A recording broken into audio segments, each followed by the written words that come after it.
आखिर तिब्बत है किसका? आज हम बात करेंगे कि तिब्बत की असली स्टोरी क्या है और दलाई लामा का क्या इशू है। सबसे पहले समझो कि दलाई लामा है क्या। वो एक स्पिरिचुअल सोल है जो कि बार बार जन्म लेती है, मतलब कैसा माना जाता है। लेकिन दलाई लामा सिर्फ रिलीजियस फिगर नहीं, तिब्बत के पॉलिटिकल हेड भी माने जाते हैं। अब शुरू करते हैं स्टोरी तिब्बत की। 1935 में एक बच्चा जन्म लेता है। बाद में उसे आइडेंटिफाई किया जाता है और उसे 14th दलाई लामा बनाया जाता है। उसे लहासा, जो कि तिब्बत का कैपिटल है, वहाँ लेकर जाया जाता है। अब होता क्या है ना कि 1949 में चाइना रेवोल्यूशन होता है, जहाँ की चाइना के लीडर होते हैं माओ ज़ेडोंग और कम्युनिस्ट पार्टी का रूल होता है। माओ ज़ेडोंग के रूल पर 1950 में चाइनीज आर्मी तिब्बत पर एंटर करती है। क्यों? तिब्बत को अपने अंडर लेने के लिए। तो वही होता है 1951 में एक एग्रीमेंट साइन होता है, जिसे हम 17 पॉइंट एग्रीमेंट कहते हैं।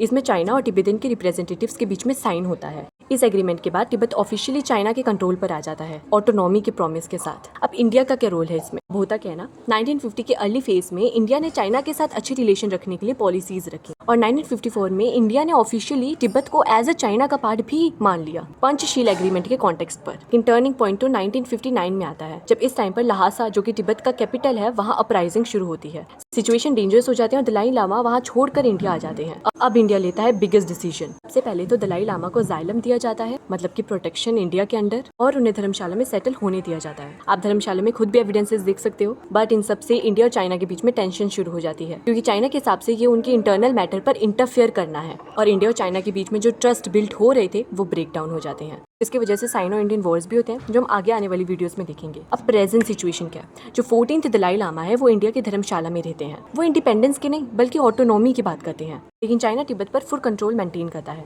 इंडिया ऑफिशियली तिब्बत को चाइना का पार्ट मानता है, लेकिन दलाई लामा और तिब्बतन कम्युनिटी को जाइलम में रखा है। इस वजह से इंडिया और चाइना के बीच में इश्यूज आज भी सेंसिटिव है। स्पिरिचुअल सिस्टम से शुरू हुई कहानी आज जियोपॉलिटिक्स तक आ गई है।